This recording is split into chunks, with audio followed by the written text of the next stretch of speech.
How to link Google Pay or Apple Pay in Lyft. If you have been using the Lyft application and wondering on how to link your Google or Apple Pay on it, don't worry.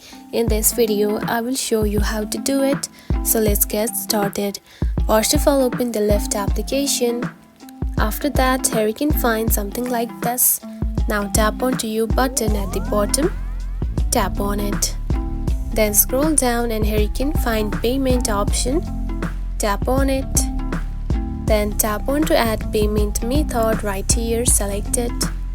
Now from here you can simply see the Google Pay or Apple Pay from the list of available options.